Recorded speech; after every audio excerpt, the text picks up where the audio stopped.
성결한 삶과 성결교회라는 제목으로 말씀 전하도록 하겠습니다. 원래 지난주 수요일 날 제가 말씀 전할 예정이었는데 코로나 때문에 제가 말씀을 못 전했고, 그래서 한 주 늦게 오늘 전하게 되었습니다.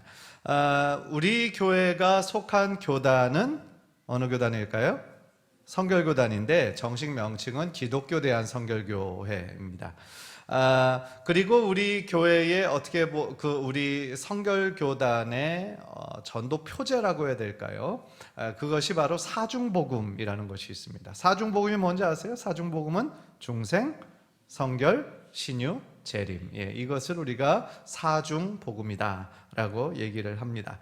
오늘은 그 부분에 대해서 우리가 조금 좀 함께 나누려고 그러는데요. 왜냐하면 우리 교회의 정체성이기도 하고 또한 역사이기도 하고 뿌리이기 때문에 우리가 한 번쯤은 꼭 좀 한번 다뤄야 되지 않는가라는 생각이 들었습니다.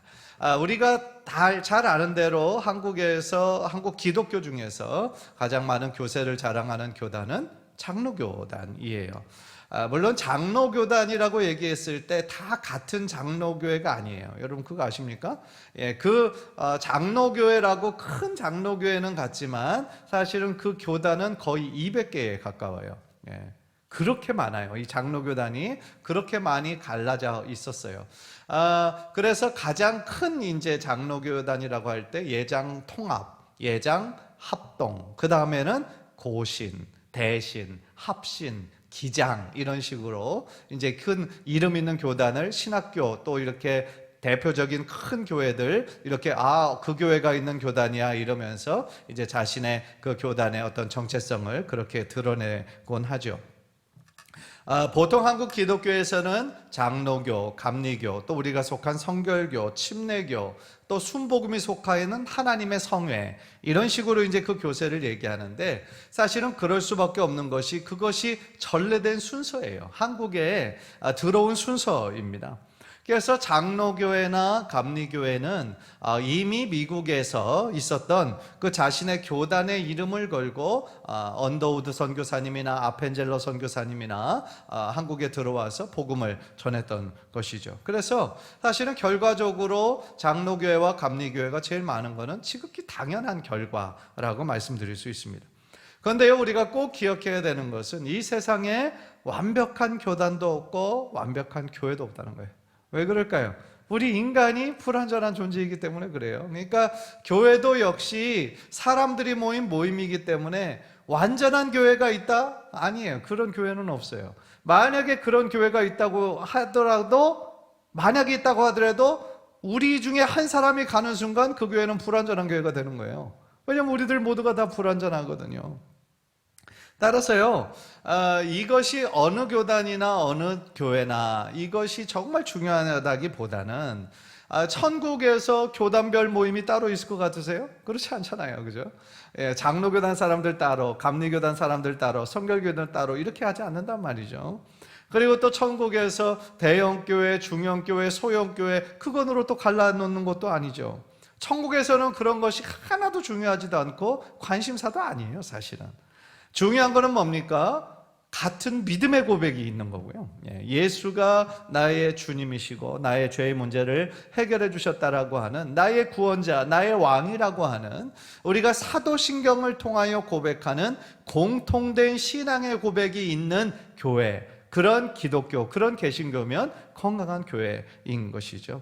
그래서 그 공통의 믿음의 신앙의 고백이 있고 또 성경의 말씀이 정말 건강하게 선포되는 곳이 있다면 어떤 교회도 어떤 교단이라도 크게 상관은 없는 것이죠. 어쨌든 교단과 교세가 중요한 것은 아니고요. 더 중요한 것은 우리가 각 교회, 각 교단에게 주신 하나님의 사명을 온전히 이루는 것. 그게 정말 중요한 거다라는 거죠. 그래서 오늘은 우리 교회가 속한 이 성결교단의 역사와 또 전도표제인 이 사중복음을 한번 좀 정리해보고 우리가 또 기억하고 붙잡아야 될 것이 무엇일까 은혜를 나누었으면 좋겠어요. 먼저 성결교회 기원과 역사를 좀 한번 좀 짧게 좀 살펴볼 텐데요.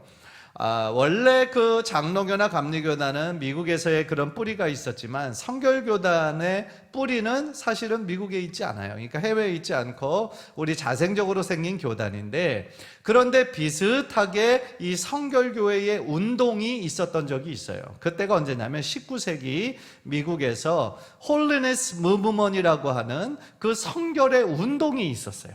예. 그래서 그때 대각성 운동, 그러니까 막 부흥의 운동이 막 일어날 때, 그때 P.B. 팔머라고 하는 사람과 A.B. 심슨이라는 사람이 있었는데요, 그 두 사람 중심으로 성결의 운동이 일어났던 거예요. 그래서 우리가 지금 사중복음이라고 얘기하는 중생선결 신유재림은 A.B. 심슨이라고 하는 사람이 그때부터 주창한 내용이었던 거예요. 그래서요, 뉴욕 맨하탄에 나약 신학교라는 곳이 있습니다. 나약 신학교. 그 학교가 바로 A.B. 심슨이 세운 학교예요.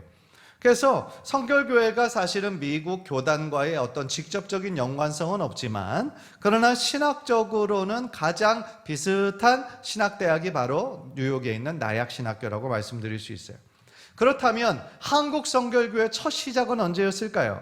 1901년에 미국 사람 길보른과 카우만과 길보른 이 두 사람이 어떤 비전을 하나님께 받았냐면, 이 동양 모든 나라에 예수의 복음을 좀 전해야 되겠다라고 하는 하나님의 그 사명을 받게 돼요. 이 카우만과 길보른이라고 하는 사람이요. 그래서 그들이 은혜 받아서 조직한 단체가 있었는데 동양선교회라는 단체였어요. 그리고 그 동양선교회, 그러니까 동양의 아시아에 복음을 전해야 되겠다 하고 동양선교회를 조직하고 제일 먼저 가서 복음을 전한 동양이 어디였느냐? 일본이었어요. 일본. 그래서 그 일본 동경에 세운 성서학원이 바로 동경성서학원이었어요. 그래서 동경성서학원에서 이제 복음을 가르치고 거기에서 성경 말씀을 가르칠 때에 때마침 한국에서 그것을 공부하러 온 두 사람이 있었던 거예요.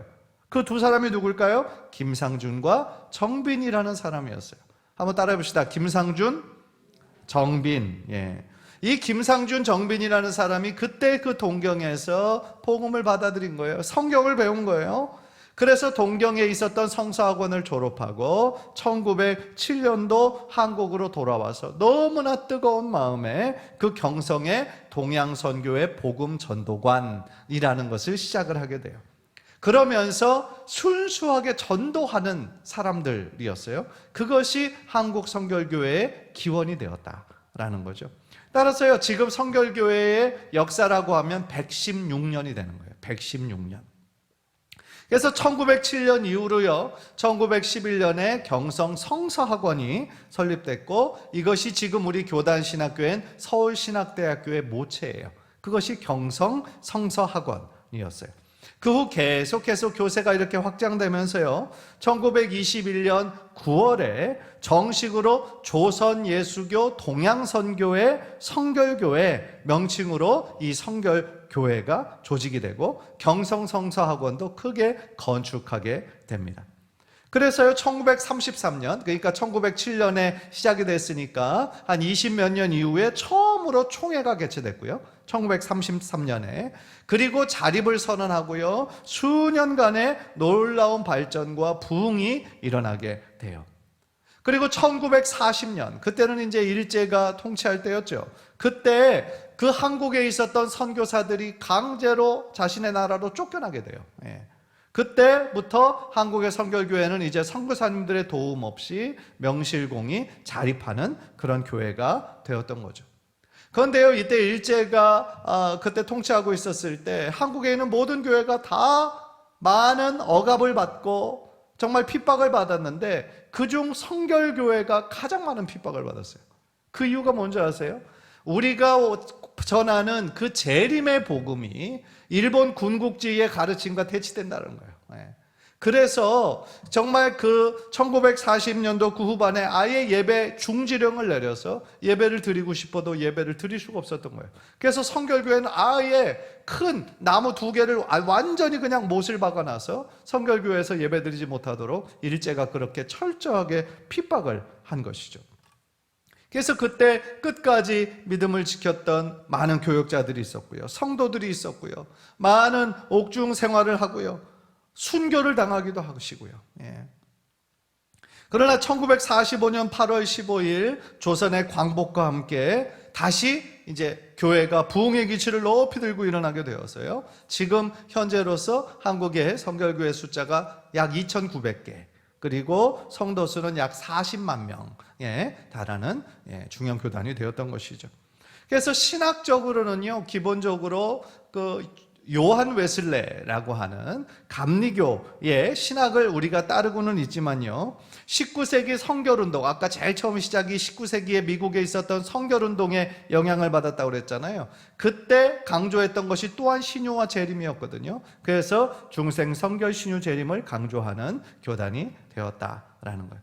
그런데 감리교는 같은 요한 웨슬레지만 요한 웨슬레의 전반기와 또 후반기의 신학이 노선이 많이 달라졌거든요. 그런데 우리는 그 전반기 요한 웨슬레의 순수했던 그 모양을 우리는 많이 본받았고, 감리교회는 19세기에 약간 자유주의로 많이 흘러가는 그런 약점이 생기게 되었어요. 그래서 우리 성결교회의 신학은 복음주의적이고 웨슬리안 사중복음 신학이다라고 부를 수 있다라는 거죠. 따라서요, 우리가 두 번째로 성결교단의 자랑스러운 4가지 특성이 있어요. 그래서 우리 성결교회가 참 자랑스러운 점이 있는데, 첫 번째는 뭐냐면 한국인에 의해서 시작된 교회다라는 거예요. 그러니까 한국에서 자생적으로 한국인에 의해서 시작된 교회다. 그것이 다른 교단과 다른 굉장히 자랑스러운 우리의 정체성이에요. 그러니까 다른 교단들은 해외에서 선교사님들이 들어오셨잖아요. 선교사님들이 들어와서 복음을 가지고 이 조선 땅에 전했었지만, 성결교회는 아까 우리가 했던 김상준, 정빈이라는 두 사람이 동경성서학원에서 예수의 복음을 받아들이고 성경을 배우고 한국으로 와서 순수한 전도운동으로 시작했던 그 교회가 바로 성결교회다라는 거죠. 그래서요, 왜 순수하다라고 말씀드릴 수 있냐면, 교회를 이루고 교단을 만들려는 생각이 전혀 없었던 거예요. 이 김상준, 정민 두 사람은요, 그냥 예수 그리스도의 복음이 너무 좋아서 그 열정으로 정말 전도하기에 힘쓴 사람이었던 거예요. 그래서 초기에는 성결교회가 아예 없었잖아요. 그래서 자신들이 열심히 전도해서 주님께로 돌아온 회심자들을 주변에 있는 교회로 몇 년 동안 다 이렇게 보낸 거예요. 굉장히 순수한 동기의 전도운동, 구령의 열정으로 시작했던 교회가 바로 성결교회였다라는 거예요. 그래서 초창기 14년 동안이나 성결교회의 이름으로 그렇게 하지 않고 열심히 전도하고 회심자가 생기면 가까운 장로교회, 감리교회에 신자들을 보내는 그런 일들을 했다라는 거죠. 세 번째로 우리가 또 자랑스러운 거는요, 그건 둘째 얘기했는데 둘째는 거기 안 썼네. 예. 교파를 추구하지 않고 순수한 복음 전도를 시작했다. 이게 이제 두 번째 강점이었고요. 세 번째는 일제에 의해서 교단이 강제 해산된 교회다라는 거예요. 그래서 방금 제가 말씀드렸던 것처럼 이 재림의 복음이 일본 군국주의하고 이게 전혀 맞지 않는 거죠. 그래서 정면으로 위배된다라고 생각을 했고, 또 예수님께서 오실 때 여기 일본의 천황도 다 심판의 자리에 있을 거다라고 하는 그런 메시지가 이 일본이 이제 거슬리게 된 거죠. 그래서 성결교회는 폐쇄 조치를 당하게 되는 거예요.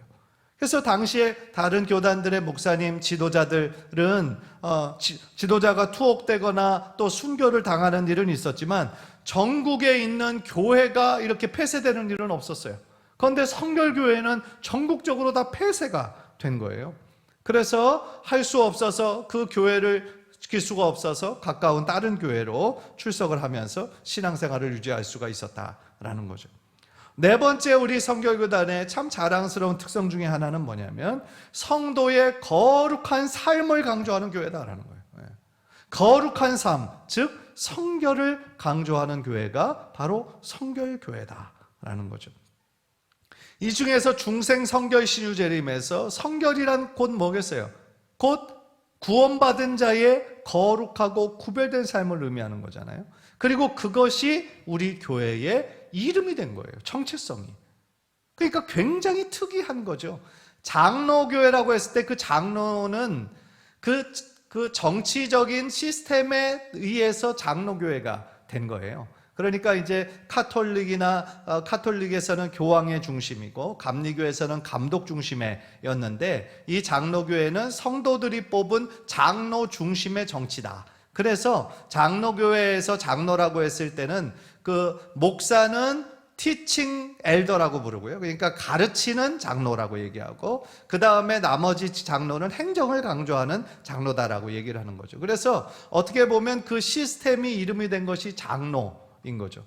또 침례교회는 또 유아세를 인정하지 않고 그 침례를 주는 그 방식으로 인해서 침례교회가 된 것이었는데, 우리 성결교회는 정말 성결의 복음, 거룩하고 구별된 삶을 강조하는 그것이 교단의 이름이 되고 교회의 이름이 되었다. 굉장히 특이하고 굉장히 자랑스러운 것이죠. 왜 그러냐면 우리가 살아가는 이 시대가 너무나 지금 죄악으로 가득하잖아요. 점점 더 어두워지고 있잖아요. 마치 소돔과 고모라 같은 그런 세상으로 속에 살아가고 있는데, 그래서 이 시대를 살아가는 우리들에게 정말 필요한 게 뭐겠어요? 바로 거룩이거든요. 거룩. 하나님께서 우리들로 하여금 찾으시는 그 삶의 모습은 바로 하나님의 거룩하심처럼 우리도 거룩한 삶을 살기를 원하시는 거거든요. 그 거룩한 삶이 뭐예요? 그게 바로 성결한 삶인 거예요.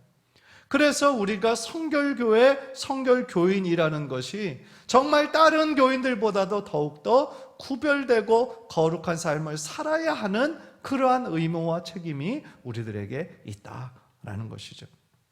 레위기 11장 45절 우리 한번 다 함께 읽읍시다. 시작. 내가 거룩하니 너희도 거룩할지어다. 하나님은 거룩하신 분이잖아요. 그죠? 그래서 하나님의 자녀인 우리들도 하나님과 같은 완전한 거룩에 이르르진 못하겠지만, 이 세상에 속하지 않은, 이 세상과의 사람과는 구별되는 거룩함을 우리들의 삶 속에 닮아가기를 우리 하나님께서는 원하신다 라는 거예요. 따라서 우리는 이 세상 속에서 살아갈 때에 정말 하나님의 자녀라고 하는 그 거룩한 정체성을 절대로 잊어서는 안 된다. 여러분, 거룩의 1차적인 의미가 뭔지 아세요? 거룩, 구별됐다라는 뜻이에요. 거룩한 삶은 구별된 삶을 뜻하는 거예요. 뭐에서부터 구별된 걸까요? 세상의 사람들과 구별되고, 세상의 가치관과 구별되고, 그죠? 세상에 속한 어떤 세상의 유행과 대세와는 구별된 어떤 성경적인 그런 삶이 우리들에겐 있어야 된다라는 거죠. 데살로니가전서 4장 7절 다 함께 읽읍시다. 시작. 하나님이 우리를 부르심은 부정하게 하심이 아니요 거룩하게 하심이니. 하나님이 우리를 불러주신 목적이 뭐다? 바로 거룩한 삶을 살기를 원하시기 때문에 우리를 불러주셨다. 그래서 어두움 속에 있었잖아요. 그런데 어두움에 있던 우리를 빛의 자녀로 하나님께서 부르셨잖아요. 이 세상의 빛으로, 소금으로 구별된 삶을 살기를 우리들에게 원하신다라는 것이죠. 데살로니가전서 5장 23절 우리 다시 한번 읽을까요? 시작. 평강의 하나님이 친히 너희를 온전히 거룩하게 하시고 또 너희의 온 영과 혼과 몸이 우리 주 예수 그리스도께서 강림하실 때에 흠없게 보존되기를 원하노라. 아멘. 이 구절을 제가 23절, 24절을 본문으로 했기 때문에 이 구절은 조금 좀 설명해 드리기를 원하는데요. 제일 처음에 평강의 하나님이라고 얘기를 하죠. 우리들에게 진정한 평강, 진정한 평안을 허락하시는 분은 누구시다? 하나님이시다. 평강의 하나님이다. 그러니까 평안은 하나님 나라의 특징이고요, 하늘에 속한 하늘나라 시민의 또한 특징이 바로 주님이 주신 평강이다라는 거죠. 로마서 14장 17절 로마서 14장 17절 다 함께 읽을까요? 시작. 하나님의 나라는 먹는 것과 마시는 것이 아니요 오직 성령 안에 있는 의와 평강과 희락이라. 하나님의 나라는요, 하나님이 주인 되셔서 다스리시는 나라는 우리 지금 눈에 보이는 이 세상처럼 먹고 마시는 것이 가장 중요한 그런 나라가 아니라는 거예요. 천국에서 하나님이 왕이 되셔서 주인 되셔서 다스리는 곳에서 가장 중요한 가치는 뭐예요? 성령 안에 있는 의와 평강과 희락이다 라는 거예요. 따라서 우리가 천국에서 주님과 함께 교제할 때 정말 중요한 건 뭐예요? 바로 의와 평강과 희락이다 라는 것이죠. 죄의 열매로서 오는 게 뭐예요? 불안한 거예요. 네. 죄의 열매로서 오는 게 불안한 거고요, 불행한 거예요.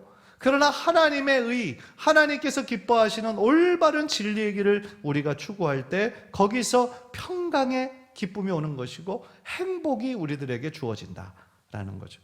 골로새서 3장 15절 말씀 다시 한번 다 함께 읽을까요? 시작. 그리스도의 평강이 너희 마음을 주장하게 하라. 너희는 평강을 위하여 한 몸으로 부르심을 받았나니 너희는 또한 감사하는 자가 되라 라고 그랬어요. 우리가 믿는 하나님은 어떤 하나님이다? 평강의 하나님이다. 아까도 말씀드렸죠.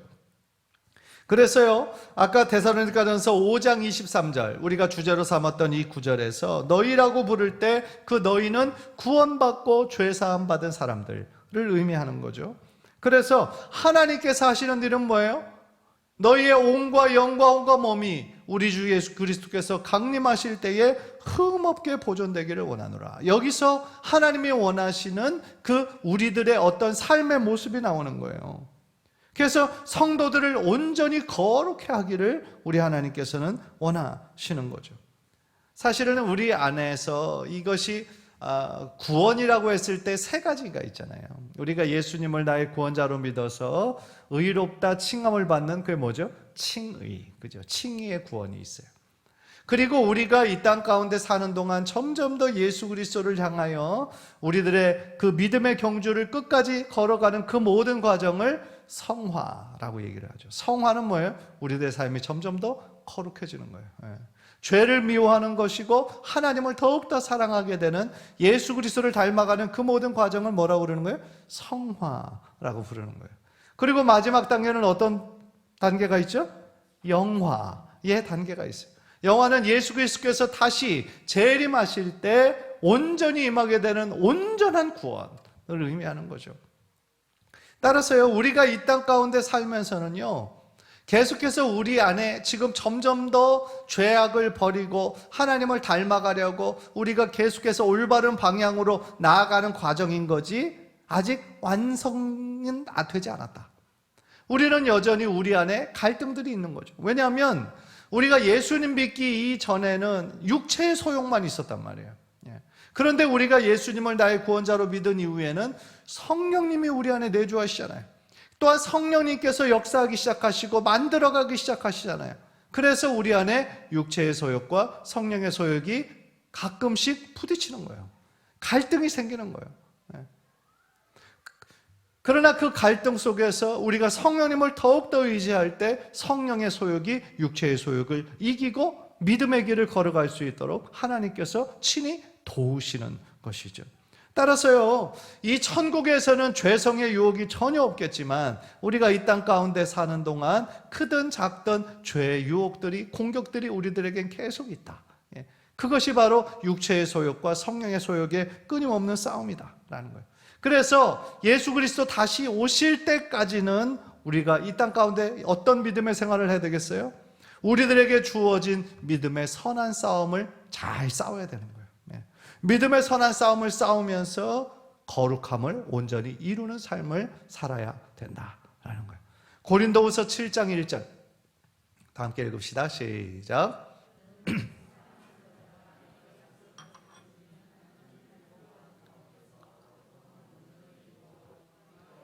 온갖 더러운 것에서 자신을 깨끗하게 하자라고 말씀을 하고 있는 것이죠.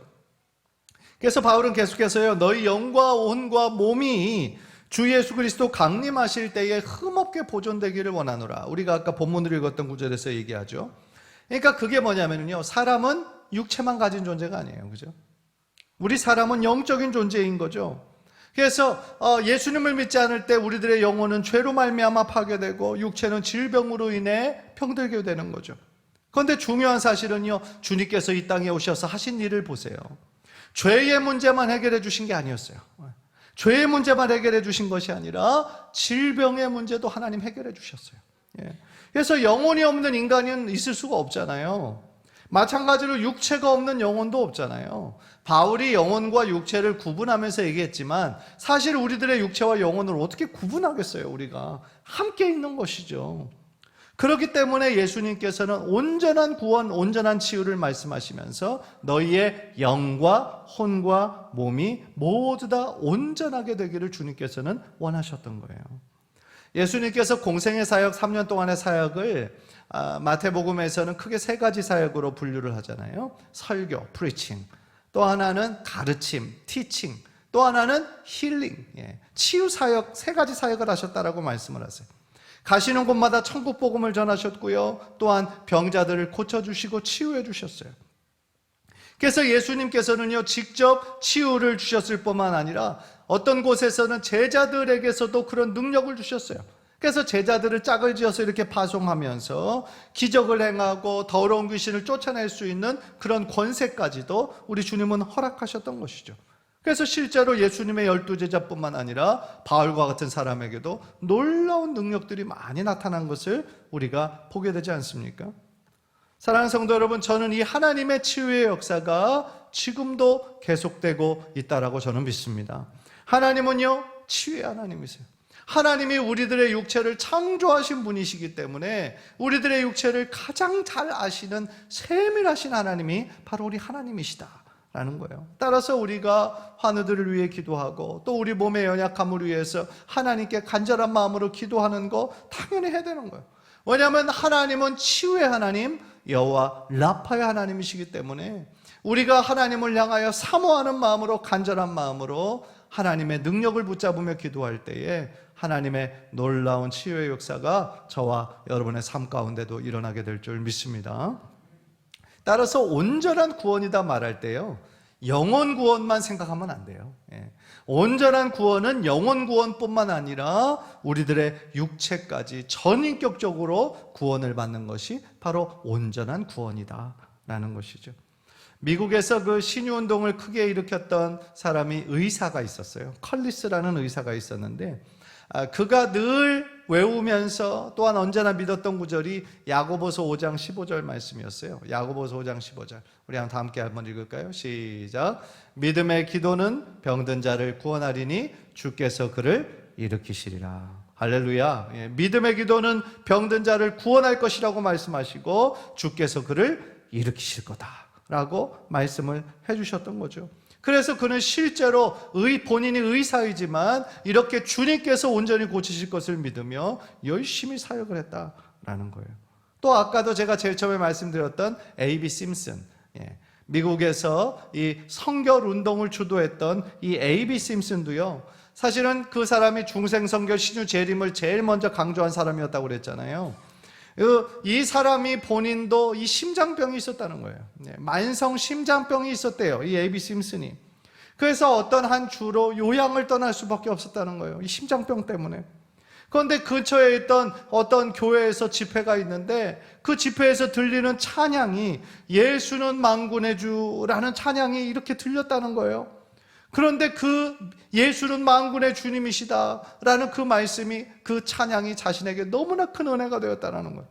그래서 그때 그 A.B. 심슨이 뭘 깨달았냐면 우리 예수님만이 영혼의 문제만 해결해 주시는 것이 아니라 모든 육체의 문제도 해결해 주신다라는 믿음이 강하게 들어왔다라는 거예요.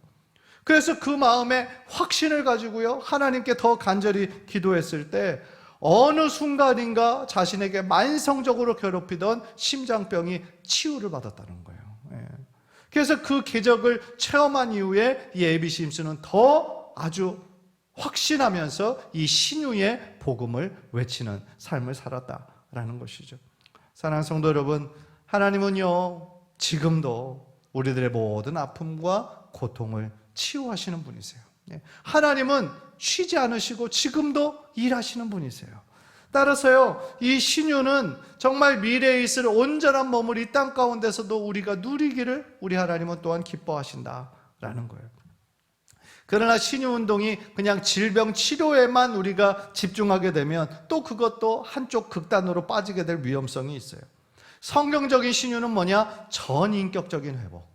전인격적인 회복, 그리고 우리의 건강한 상태를 잘 유지하기 위해 노력하는 것 다 포함하는 것이다 라는 것이죠.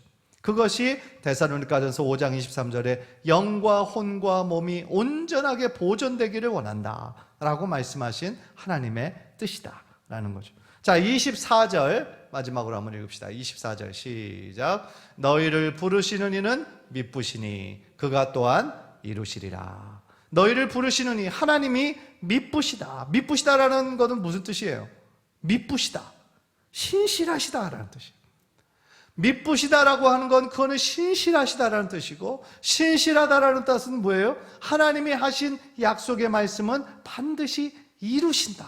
그런 면에서 하나님은 신실하신 분이시고 미쁘신 분이시다라는 거예요. 따라서 신실하신 하나님께서 너희를 부르셨고 또한 그가 이루실 것이다 라는 거예요. 무엇을 이루세요? 우리 안에 이미 시작하신 하나님의 구원을 하나님은 온전히 이루실 것이다 라는 거죠. 빌립보서 1장 6절 말씀 다 함께 읽읍시다. 시작. 너희 안에서 착한 일을 시작하신 이가 그리스도 예수의 날까지 이루실 줄을 우리는 확신하노라. 너희 안에 착한 일을 시작하신 이가, 이건 뭐예요? 이게 바로 구원인 거예요. 우리를 불쌍히 여기셔서 긍휼히 여기셔서 하나님의 자녀 삼아 주셔서 영원히 죽을 수밖에 없었던 우리들을 예수 그리스도의 십자가의 피로 영원한 생명을 누릴 수 있는 하나님의 자녀로 하나님께서 불러주신 거예요.